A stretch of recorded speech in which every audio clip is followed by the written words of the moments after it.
I'm excited to be talking today with Akshat Bubna, the co-founder and CTO of Modal. Modal's serverless cloud is the easiest way to build and deploy AI workloads today, with all of the complexity hidden behind simple code decorators and an amazing developer experience. Modal has thousands of happy users like Suno, Cursor, and Ram. To build all of this, though, they've had to tackle what I think are some of the most interesting systems problems out there. I'm Arjun Narayan, an investor at Amplify, and we've been partnered with Modal since their seed round. And with that, let's take it away. I'm very excited today because I want to talk about all the amazing things Modal has built. Now, most users and developers are probably familiar with the wonderful developer experience of using Modal. It's sort of the one-stop shop to run serverless functions with just a few Python decorators, and you get this amazing scale. But today I want to talk to you about how you've built all of that, particularly all of the amazing engineering work that goes into delivering such a user experience seamlessly. So first I want to talk about, let's get a brief introduction from you about what exactly Modal does. Yeah, great to be here. So Modal is a serverless cloud platform. We make it really easy for developers to iterate on code in the cloud and then deploy it at production scale without having to mess with things like Kubernetes or YAML or cloud providers. I guess maybe we'll get into it later, but one of the things we figured out as part of how to build this is make container cold starts really fast. So basically when you're iterating, you have this really tight feedback loop of iterating in the cloud. And then if you're auto-scaling up and down in production, you can basically scale up and down instantly without having to keep resources warm. So it's truly serverless. I guess our biggest use cases right now are inference. So people run custom AI models that scale up and down to thousands of GPUs, fine-tuning and training. And then there's a long tail of other stuff. Like people do a lot of batch processing where they need, again, thousands of containers, whether they're GPU or not. Or things like video transcoding, 3D rendering. Recently, computational bio has been a big one for us. We build this general platform where you can do all of that. I'd love to talk a little bit about how you make container startups so fast. So sub-second container startups across maybe 10,000 different containers starting up at the same time, all the way, or just a single container where a developer is iterating and just kind of wants to see the thing run? Yeah, great question. I mean, that's what we spent a lot of engineering effort on in the beginning. And essentially, I guess one key thing here was we realized we cannot use Docker for building our container system because Docker is too slow. Like basically you have to take this tar file, copy it over a network, extract it, and then mount your container on top, which takes way too long. Basically, if we build our own file system that essentially presents the whole container image as if it were there locally, mount the container on top of that, then we can avoid having to do all this stuff like copying over the entire container image, extracting it, and basically lazily load images or files from the image as the container tries to read them. That's obviously like a high-level overview. There's a lot of little tricks and details into making this actually fast. Can you move a running container between underlying hardware? Not yet, although we might be able to soon. But basically what we do right now is we have an estimate of how long each thing's going to take because even though like users have containers that are always running, each sort of individual input is pretty fast for inference. Right. So we can what we do is we have these regions where we know the inputs take a certain bounded amount of time. And then if there's a new workload that's going to come in, it sort of then drains the containers on that worker and we spin up containers elsewhere. Right. And then we're able to then schedule on that on that set of instances. I'd love to talk about how you written your own file system. So if my understanding is right, you have a file system for loading the container image itself from remote servers that the developer is writing to, right? They may have just recently made an update and they want to see how that runs. So that file system is being modified by the developer potentially. And then how is it mounted? Yeah, great question. So for the developer, actually, the file system is like they don't even know it's there. What they care about is, can I build my image really quickly, and then can I start up a container on it super quickly?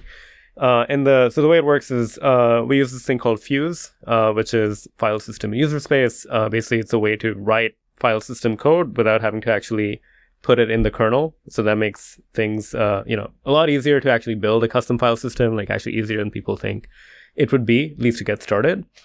I mean, it evolved kind of incrementally. First we started out with basically mounting these images on a network file system and not having our own file system in there. And then over time, building a prototype in Python, and then eventually moving to Rust when we started to really care about performance and safety and all of those things. The way it's mounted is essentially, so there's a couple of pieces. Basically, the storage itself happens in a blob store. So all the files are actually content addressed, and we have this big bucket of files where we hash the content, store it in an encrypted way. And then what the container actually gets in the beginning is this manifest of all the paths that are in the image, and then also a mapping to sort of the blobs that each file actually is. And then when on top of that, when the container runtime tries to read a file, let's say the user is starting up the Python kernel and you're reading libpython, that'll go to the file system as a read operation through Linux. And then we'll see that, do we have this file locally? Do we have it in memory? If not, let's get it over the network and then return the bytes to the kernel, which will then send it back to the user that's actually trying to read the file. And are these cached locally as well? Yeah, so there is. So yeah, the first step is building this file system, but then to actually make it faster for users, there's a lot of sort of caching and tuning performance at a lot of different layers that's involved. So we actually cache at a few different levels. One, we cache in each cloud region because we run a lot of cloud regions. We cache on disk on every sort of worker. And then we also actually heavily optimize reuse of the page cache. So ideally, when you're trying to read a file, it's already there in memory, even before you try to read it the first time.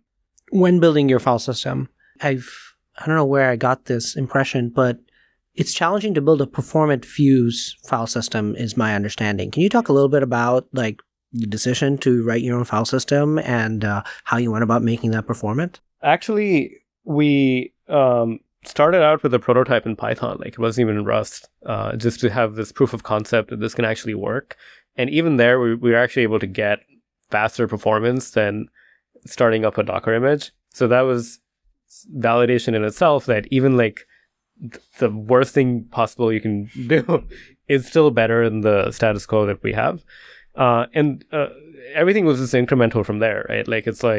And that's generally how we do engineering in general. It's let's start with a prototype, and then over time, let's invest into making it more performant, more something that we're really proud of putting in front of users.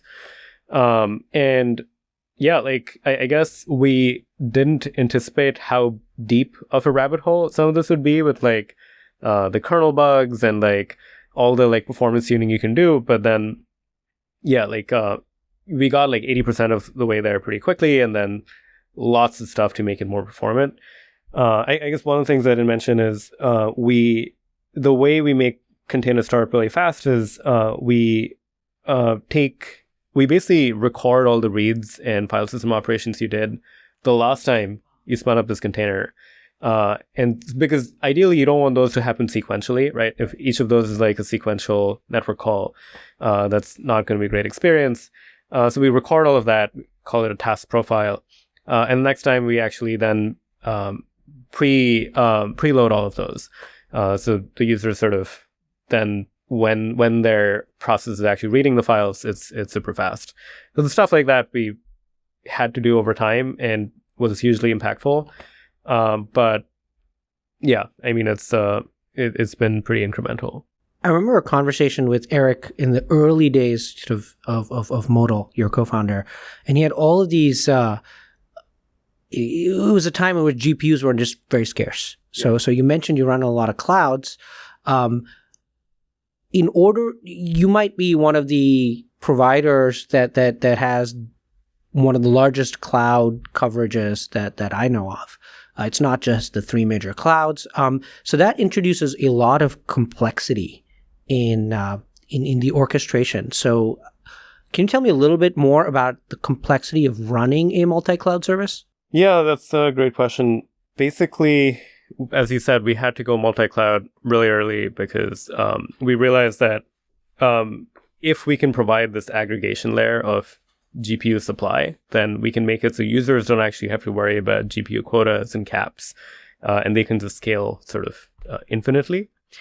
But obviously, it's a super hard problem because, one is the actual sort of instance management in each cloud. Like each cloud has different hardware and basically different ways of provisioning, and we want to make sure it's like a uniform surface for all of our users. So there's a lot of work into like benchmarking, checking GPU health, and sort of making all of those things basically legible to us, so we can then make sure the user is getting a consistent experience. And then also the actual resource scheduling is really complex because we actually published a blog post about this last week. But over time, we realized what we're trying to solve for when we try to spin up resources in clouds is actually a linear program, like it's an optimization problem. And instead of basically making this like complex logic by hand where we're like figuring out where to spin up what to like optimize for cost, we can actually just set it up as a problem, feed it to this linear program solver, and then use that as like a core piece that sort of spits out like the perfect solution over time. So there's a lot of effort into like making that solution really good, figuring out how to scale resources ahead of time, and then also in a way that satisfies all our users' sort of constraints. I'd like to talk a little bit about the optimization problem on GPU scheduling. Yeah, I mean, it's so the reason it's an optimization problem is we want users to have a lot of control over aspects of scheduling. For one, some users care about which region stuff runs in, but the region specifier could be really narrow or really broad. Like some people want to run in the US or EU for compliance reasons. Some people want to run specifically in the cloud region because they have an S3 bucket there and they don't want egress fees. And then some people might be agnostic to that, but they might have like a set of GPUs they want to run on and they can run anywhere. There's a few other dimensions like things like how many GPUs you want, how much CPU you want to request, how much memory. And we're actually adding a few more for like, let's say like, whether you want this to be preemptible or not preemptible. And so that basically means that every request is sort of like, it becomes like an equation of like how many instances do you need that satisfy this constraint. Is there a topology constraint as well if they want a bunch of GPUs, right, like where you need certain amount of networking between them? We actually are working on this feature that's coming out soon for multi-node training, where in the past, actually, we had the luxury of having all these containers be independent. But now we actually want to co-locate a cluster of, let's say, 8 different nodes or 16 different nodes in the same basically availability zone, so we can get fast RDMA networking between them for training large models. And that actually becomes a much harder problem, which basically beyond just resource solving, it's a hard problem in terms of scheduling, where you might have the resources, but they might be fragmented. Like they might already be running workloads, and we have a bunch of ways to then defragment and free up resources so we can then schedule this thing that needs to be co-located in the cluster. What were some of the issues you ran into acquiring GPUs at a time of like extreme scarcity? Very early on, we didn't know the sort of market landscape of where GPUs are. I guess the funny story is we were looking at one of our competitors and we were like not sure where they're running stuff. So we ran a workload on them to get sort of the IP it was running in, reverse looked it up and found out it was on Oracle Cloud. And we didn't know Oracle Cloud back then. I mean, it was like 2022, had GPUs. Now they're actually really well known for that. So then that's how we started an engagement with them. Eric actually has a lot of scripts where he's very obsessive about GPU prices. So just sort of, we have a very deep understanding of how deep the markets are in each region. And so recently we found that actually in Mumbai, like there's a lot of H100 capacity that no one else is using.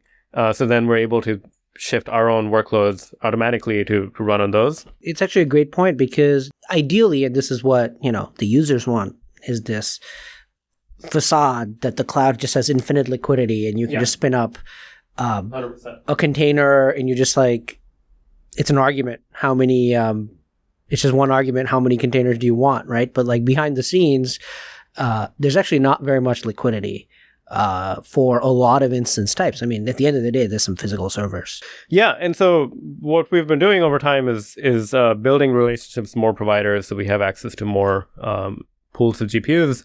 As I mentioned, I guess one of the issues there is like when you go to alt clouds, not everyone has the same like the hyperscalers are hyperscalers for a reason. They actually have really good reliability, really good hardware that's uniform.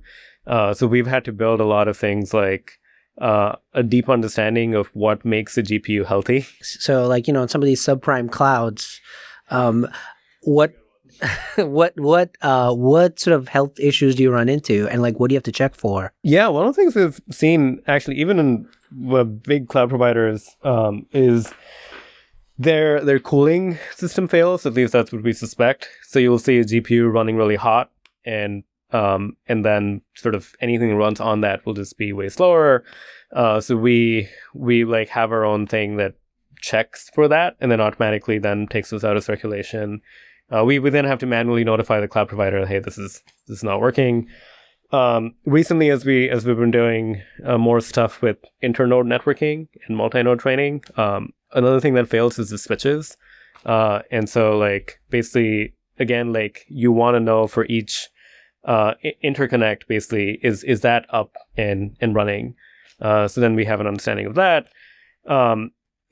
It's not always the GPU stuff, actually. Sometimes it's like the disk that's too slow or the network that's problematic. So then we also run like these diagnostics for disk speed and networking bandwidth because if we're not able to start up a container fast enough, then kind of negates the point of Modal.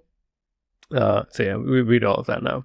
One of the things that, in my experience, the literature loves to talk about, fault tolerance and failed hardware. And, you wish the hardware would just fail because it's actually much worse when the hardware is just like degraded and all the assumptions sort of go out the window. Yeah, I wish NVIDIA was better at sort of failing fast on some of these things. So we've a lot of stuff is NVIDIA has these like, if you know where to look for the logs, like it has these status codes that you can get from a GPU for various kinds of things. But not all of them are actionable and they're not documented. So we've just over time had to sort of reverse engineer what those codes mean and how we should treat each one of them. Like a very popular one is GPU has fallen off the bus. Like that's an actual log line that NVIDIA admits. Because it's a literal bus. And yeah, so that one actually is very actionable, but then there's other ones that are like power throttling or thermal caps, something that there's a few different variations of them. And you need to know which ones are like just expected and which ones are actually things they need to action on. GPU has fallen off the bus is also how I believe China gets their GPUs. So. That's pretty funny. If you have all of these multi-cloud regions where a container could theoretically start, you also have a big network routing problem, right? So when a given user's container starts, it could be anywhere in practice. How do you route inputs from the users of your users correctly? Yeah, that's also something that we spend a lot of time and energy on. So we have a couple subsystems that we've evolved over time. One of them is we call it the input plane. And so this is the piece that basically, as you said, like when a user sends us, we call them inputs. Basically, it's a queuing system that holds on to everything, and as the users sort of function in different containers for the function ask for work, they kind of pull from the queue. We manage things like retries, making sure everything's done. Like if a container disappears for whatever reason, like let's say it crashed, we're able to reschedule all the work. And one of the things we realized over time was we were trying to solve for a lot of different things with one system. So we broke it apart into two different queuing systems. So one is optimized for really low latency when the user just wants their thing to be executed, let's say at most once. And the other is optimized for durability, holding on to really large backlogs so we can handle up to 1 million things in the queue. And this one sacrifices some latency in favor of things like making sure it's executed at least once, so we retry it no matter what happens. And yeah, that's been a great change on our side. I'd love to talk about some of the bugs that you found. Any memorable bugs? So many. We found like it's shocking how many kernel bugs we run into over time. It turns out that you think the Linux kernel is this piece of software that you can just rely on, but it turns out it's not. Yeah, I mean, I guess it's going into that. Like there's like for example, we recently found this one case where you can have a deadlock so Fuse is file system user space, which is how we built our file system. You can have a deadlock between that and shutdown. So when you're trying to, basically when a process is exiting, it is waiting for a signal from the Fuse daemon, but the Fuse daemon's already exited, and so it hangs forever. Even if you send it, like I didn't know this is possible, but you send it as sig kill, it does nothing. So that was super painful to find. But then again, once we have things like that, we can build a lot of resiliency in our system around that kind of stuff. Another was we ran into this issue like a year ago where we sometimes torch compile would fail, and then after looking into it, realized that the way we're populating the page cache, we use this mechanism called Fuse notify store that also had a kernel bug in it, which was fixed in the latest kernel version, but we weren't on it. And that was causing these ephemeral files that torch compile made to just not be able to be read properly. One of the things I want to talk about is running untrusted code. So a lot of the assumptions early on were that, your customers are writing the code runs in a container, but with all of these coding agents, now you also have the problem of you have LLM generated code that you want to run. Can you tell me a little bit about how you've built secure code sandboxes? Yeah, so actually even before the AI wave happened, one of the use cases we were excited about Modal for is we saw a lot of companies sort of running user generated code. Like let's say you're database and you want to run a user defined function, right? Like you have a text box, user can write code. How do you make sure you run this in a sandbox way that sort of doesn't hack you? Or if you're we've seen an internal tooling company, they have user generated code where they want to run it on a cron schedule. But again, you want to protect yourselves from users trying to hack you. So that's something that was in the back of the mind as one day, if we build this really great programmatic abstraction with perfect isolation, you can make this very powerful primitive for basically users to run their users' code in the cloud. And then when LM started happening, basically we realized that a lot of a big pain point with coding agents is how do we provide this sandbox environment for an LLM to run code.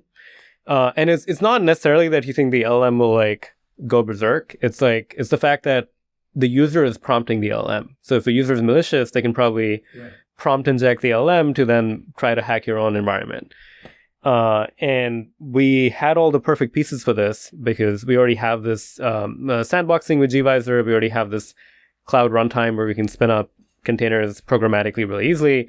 Realize it's more of like a question of it needs a completely different SDK.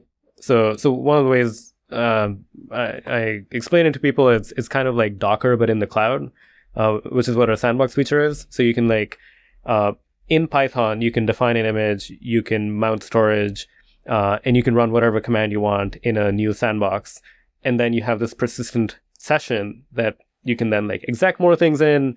You can tail the logs, you can inject files, you can watch for file system changes. You just have this like sort of thing that has a handle that you can use almost as a process, but it's in the cloud and sandbox.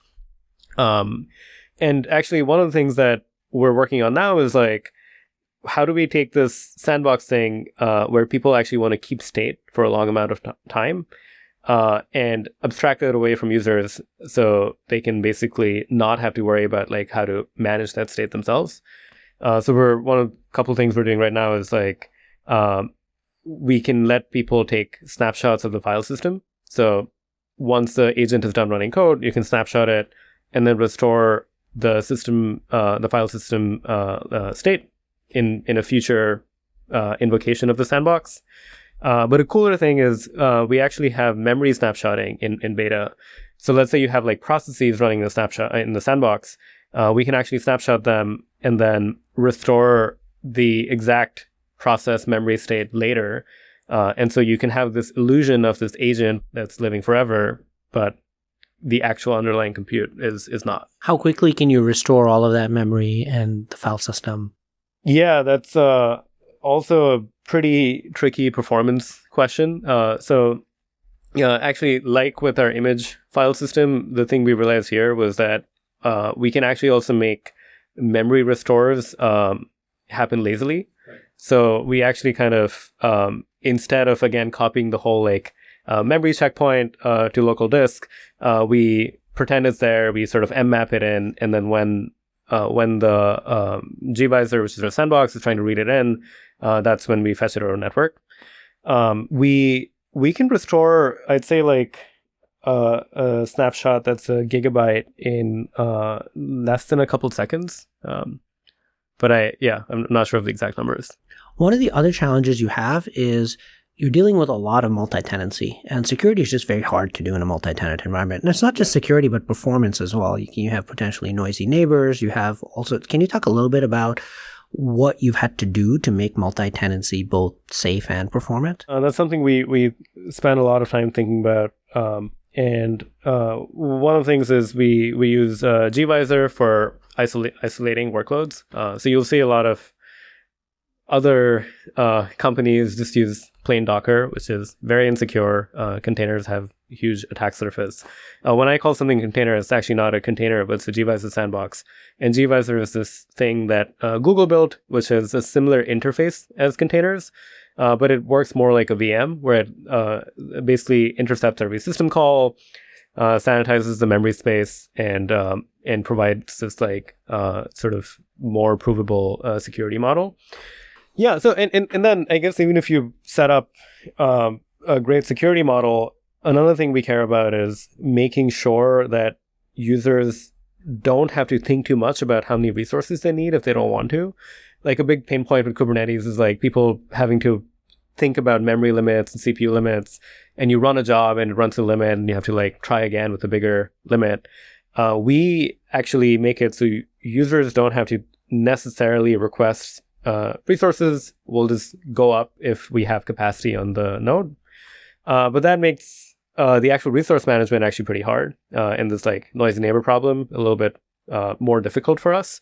And one of the things we realized was that we cannot actually rely on the Linux kernel to kill like out of memory or kill jobs when they're out of memory, because it's just not reliable enough at that. There's actually a blog post from 5 years ago from Meta who ran into the same thing, and so following their footsteps, we actually built our own controller in user space that basically manages container memory for different containers, and we kind of solved the noisy neighbor problem by like having like, again, very tight control over resource allocation instead of leaving it up to a different system.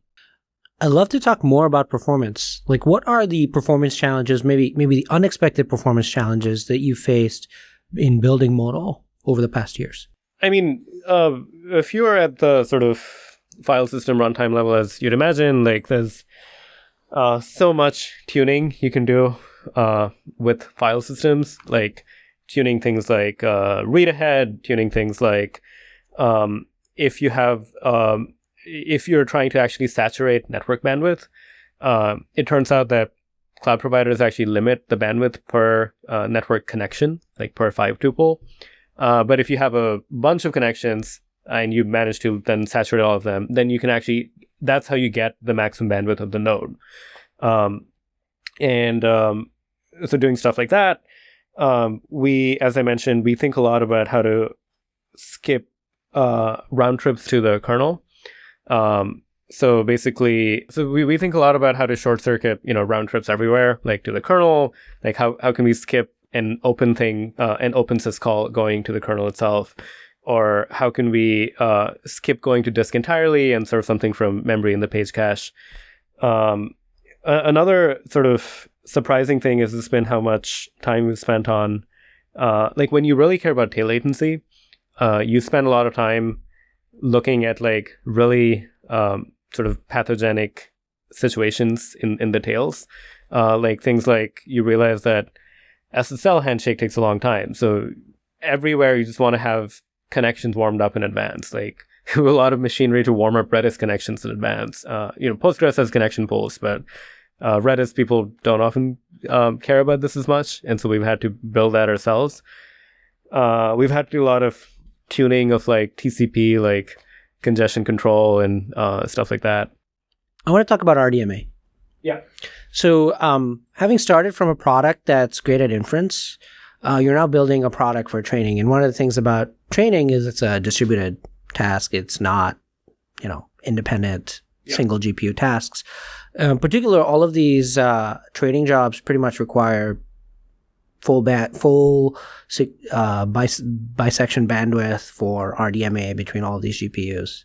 How do you build the infrastructure to support that? Yeah, so that's right. We started doing training because we realized that there's a big pain point in these sort of medium-sized training runs where a researcher is he's a human in the loop with running these training runs. You still want them to be distributed, and right now they have to manage the Slurm cluster, wait in line, and the experience is horrible, and we can make it 10x better. But yeah, that means we have to do a lot of this challenging work ourselves. And one of the things I talked about previously was how do we schedule and co-locate this workload in a cluster. So that's one challenging aspect.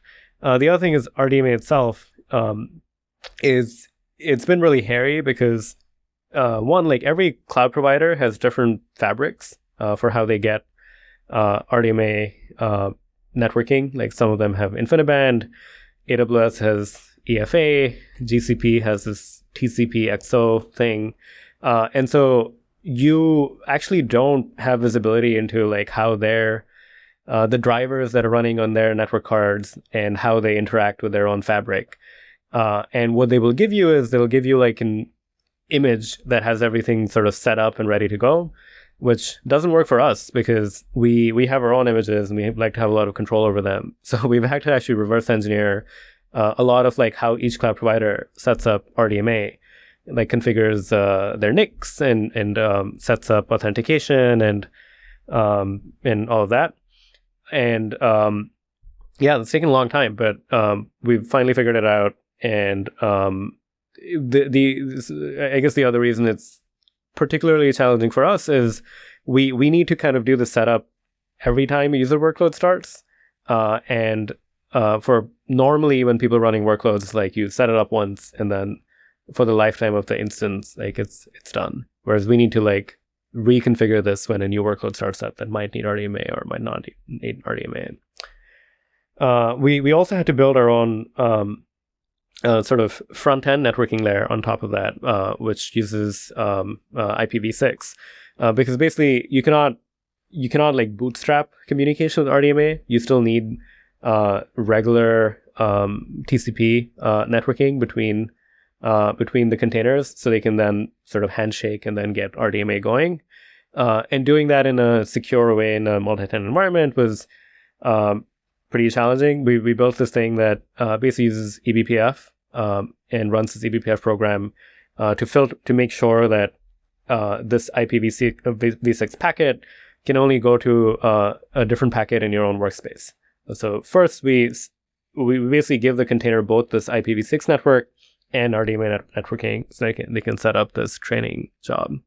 I'm curious if you've run into any fraud. You have a free tier. There's people who love free GPUs. This is something that famously every cloud platform runs into. Like Railway and Fly famously have credit card gates because they're always complaining about if they don't, people will come abuse their free compute. And yeah, people are always trying to essentially the way to turn compute into dollars is crypto mining. So that's what people end up doing on these platforms. We did have our run-ins, like every time when we went into GA, like general access, we had a influx of crypto miners. More recently, we added Google sign up, and then that made it easier for crypto miners to like mint Google accounts and just try to mine stuff. So we've actually had to build a bunch of stuff ourselves for detecting this. The biggest thing is basically we actually hook into gVisor's system call machinery. And we intercept certain system calls that we know are useful. Like if you're making a network connection, we look at which IP it's connecting to.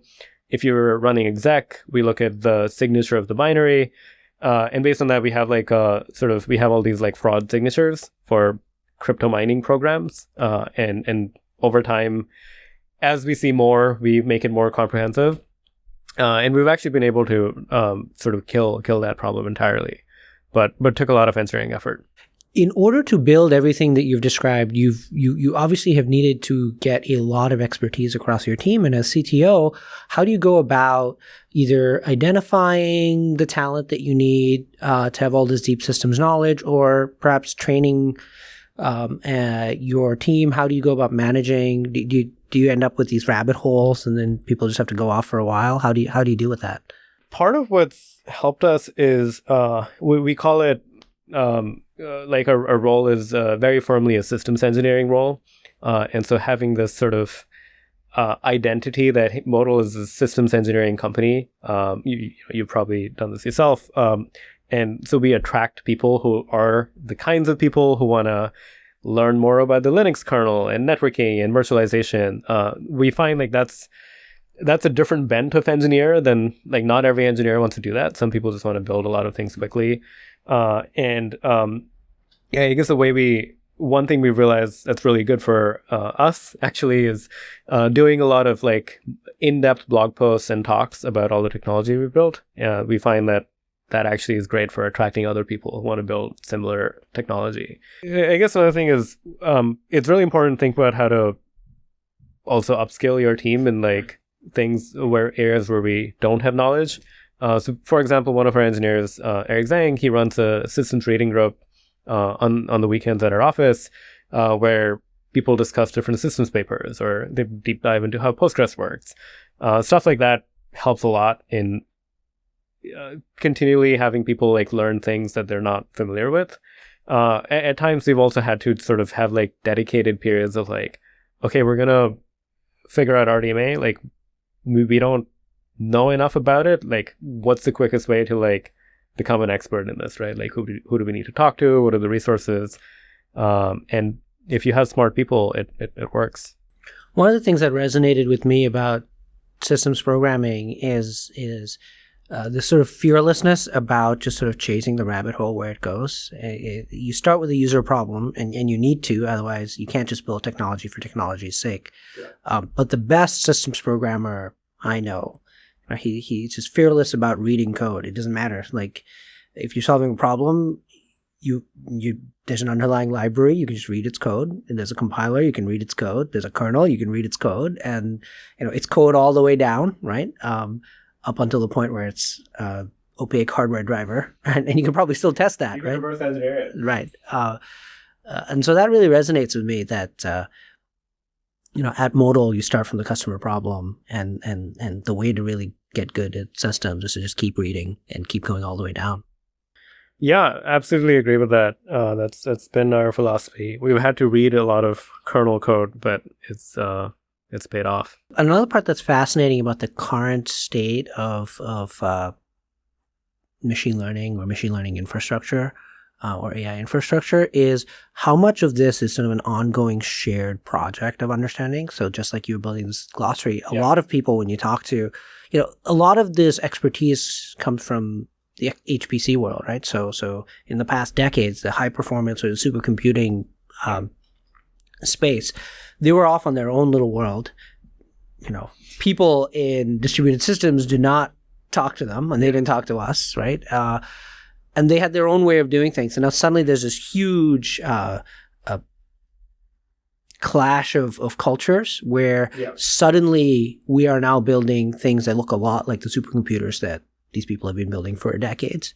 And some of the things like that we have not been very good at historically, we have to get good at really fast. One example of this is like the health checking, right? So in distributed systems, you just assume that these things fail, and you fail, and whereas in the supercomputing world, right, like they know when the temperature on one set of cores is off because the clock signals vary differently when the CPU is running higher temperature. If something is switching its power consumption, that's something that the whole supercomputer has to sort of be aware of and take into account. Some of the stuff and so there's a shared journey. This is not something that you have to do exclusively at Modal. This is a thing that the entire AI infrastructure space is sort of learning at the same time. I find that absolutely fascinating. Yeah, you're totally right. Like I don't know why there's been this historic fracture between HPC and distributed system stuff, because sometimes there's like convergent evolution of similar things. But there is a lot of for us especially, we do like look at a lot of literature from HPC stuff and things that people have built in open source, like file systems and stuff. Even if we're not ourselves using those wholesale, like those things have been very helpful to draw inspiration from as we build our own system. I actually think it's a great tragedy when you have all of these amazing people working in silos and having to resolve the same problem twice. I feel like the biggest sin is taking all of this time to solve a problem that somebody else has already solved and wrote down, and you could have just looked up the answer and saved everybody a whole bunch of effort. This is a thing, in my history in databases all the time. I mean, my original path to databases was distributed systems in circa 2010, was essentially rediscovering things database people had known for decades. And that sort of drove me insane enough to sort of just entirely sort of switch focuses to say, okay, I'm going to go hang out with the people who have solved this problem before rather than sort of reinventing the wheel. At the same time, it's not entirely one community's fault. The database community had become very insular at the time, and so a lot of their systems were not accessible and usable. So these bridges between communities are occasionally need to be rebuilt, and it's currently happening now with the HPC world and the systems world. I find it it's a very interesting point in time when this convergence is happening. Totally. And do you think that's happening because there's these people are then mingling in industry, or? I think it is, for a while, the infrastructure and the workloads that we have built have not been supercomputing workloads. And now training machine learning models is eerily just a giant supercomputing workload. Yeah. And that came out of nowhere, right? Like, people were not training very large models. People had wanted to for a while. And it was only with, I guess, GPT-3 that people realized that the number of cores required here is just a supercomputing level of flops that you need to throw at the problem. So many databases have wanted to use RDMA, for instance. So many distributed systems wanted to use RDMA for years, for decades even. Right. So many of the benchmark beating papers used RDMA, and yet you could not find a production system using RDMA for decades. And now suddenly RDMA is everywhere. Was that because of a lack of knowledge of HPC stuff, or was it because the tech was just so, it was super expensive, and because sort of demand hadn't brought down the price of all of that? It's hard for me to say with any level of certainty. So many of these things are sort of co-evolved, right? The demand influences the supply influences the demand. I think you got to give a lot of credit to NVIDIA for pushing really good hardware long before the market existed. I think I would say that Jensen was irrationally, willing to fund things for a very long period of time that nobody was buying. Yeah. I think he was trying to sell DGX boxes for years, and there was selling like 0 or 1 box, and it's kind of really courageous. This has been a great conversation. We've talked about a lot of amazing bits of technical work. I see that Modal is hiring. What's your why should an engineer join Modal? Yeah, I mean, my pitch to engineers always is that if you care about going really deep and but at the same time, like, building a product that is very tangible and you see users using, you should consider working at Modal. Like, we have this massive array of problems at every level. Like, we have things with ML systems, we have Linux systems, file systems, networking, virtualization, really large scale distributed systems where we're handling scheduling and all of this stuff. And even on the front end, like, we're actually building our own components for like things like metrics and trying to, again, from scratch, like, think about what is the user experience people want. If that kind of sort of deep work interests you, you should consider working with us. Another thing that I find is polarizing, and we try to explicitly filter for that, is people who really care about actually working with customers. So everyone on the team talks to customers, answers customer support questions, and there's a certain kind of engineer who really likes doing that, and then from there going and building a product. And yeah, if you're that, that's a great fit. Excellent. Thank you so much, Akshat. It's great to chat with you. This has been great.